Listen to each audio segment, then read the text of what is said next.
Aero versus endurance versus lightweight. What should you do on Google Images here? Seen a lot of videos popping up. Should you get an endurance bike? Should you get an aero bike?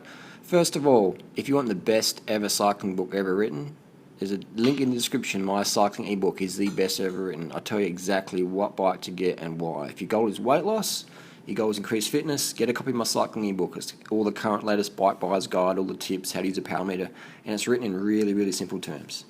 Let's get stuck into the video. So Aero road bike, 100% fucking a gimmick. I mean, it's a gimmick, man. The brakes are shit normally, the ride is stiff and harsh, and it's got some wanky seat post. What bike have we got here? What bike is this? This is just a CAD design. Let's get a real bike. Scott foil. These aren't too bad actually, because the brakes actually do work. They're Durace brakes, and they're not too bad. The Scott foil, I wouldn't really call it an aero bike. It's pretty functional. What have we got here? The felt has front brake okay, but this brakes under here, they're shit. And these seat posts, if you've got a problem with them, you sort of proprietary seat posts, pain in the ass. Heavy. The Boardman. These forks brakes are just fucking pain in the ass. If you fuck them up, they're just terrible. Again, that sort of wanky seat post an issue. BMC, my personal distaste favourite, they make their bikes. You got a problem with that seat post? It's just pain in the fucking ass. They're heavy and they're sloppy and they're hard to ride. The Cervelos aren't too bad. I've had a couple. I just keep breaking Cervelos, so I don't really run them anymore. But not too bad, but overpriced for what they are. Let's have a look at the Ridley. These brakes, shocking. They're like as bad as the Giant Propel brakes. Shocking. Even the pros, Lotto, I've ridden with them. They're just like, these brakes are shit. They're fucking shocking. Let's have a look at the Giant Propel. Here we go. Giant Propel brakes. Terrible.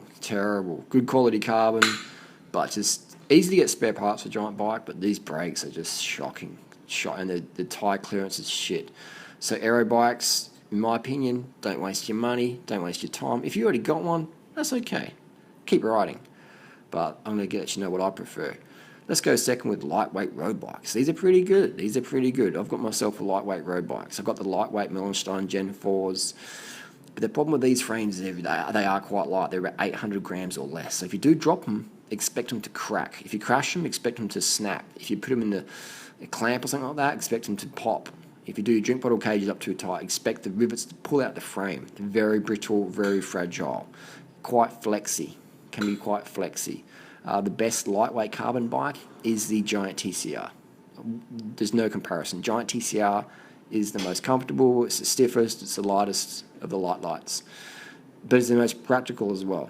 BH aren't too bad, but the Giant TCR, you know what I feel about that. Anyway, let's go for one of my personal favourites is the endurance road bikes. Now, why do I like these bikes? Because you can do everything on this. Let's just clear something up with the aero category. They don't make you faster, man. If your hemoglobin's 200 and you're pushing out fucking 7 watts per kilo for 30 minutes on the flat, it doesn't matter what bike you're riding. As long as the tyres are pumped up, you're going to flog every motherfucker who's behind you. You're going to drop them on the flat.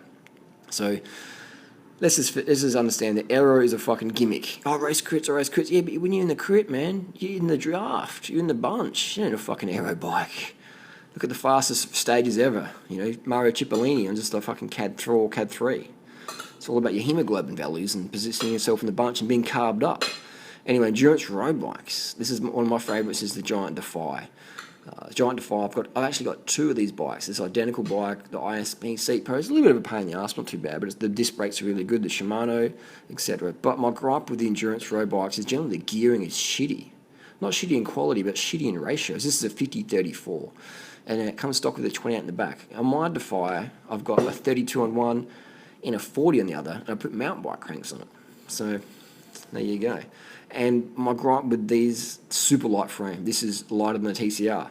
So the Giant Defy really is a fucking insane bike. You could race Tour de France on this, no worries. It can fit 28mm tyres.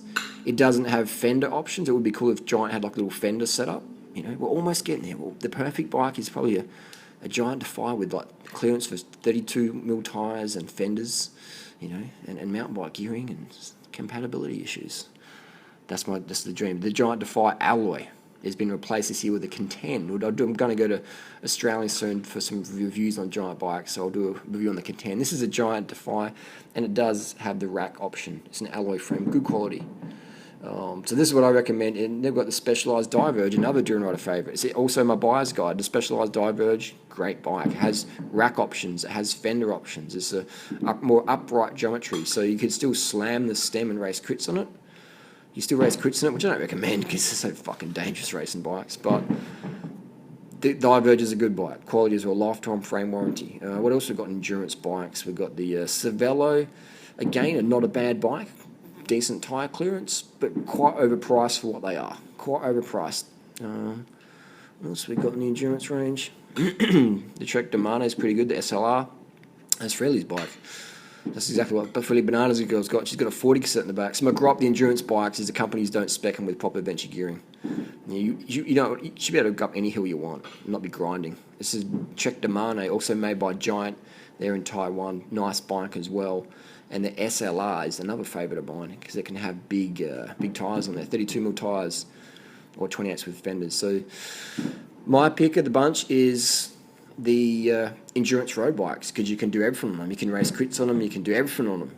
You can put bigger tyres on there. You can, they're just more upright geometry, but you can also slam it. So they're a do-it-all bike. You can do everything on them, and they're lightweight. I mean, these Giant Defiers are fucking super light, man. They're super light. So my Giant Defy, I've got 3 of them, and I've got 2 discs, got 1 electronic Di2 calipers, and it's lighter than the Cervelo R5CA, and it's an endurance bike. So the endurance bikes can be as light or lighter than the lightweight climbers. You got any questions down below? Let us know. Get a copy of my cycling ebook. Seriously, I'll plug it. It's got the best tips. Disc brakes as well.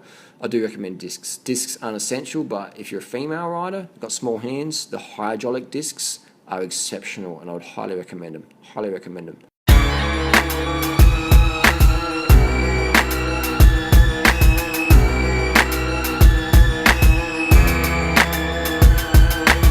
Yeah, Trim 1, representing LC, rolling with my boy Delta. Mark B on the track, Prowler, Motions. Do this shit. Your end is near, my pen's feed across the land. And on the script, uncut bricks of contraband. My understand's intact, yours is tattered. I rap like I'm trapped, scratching.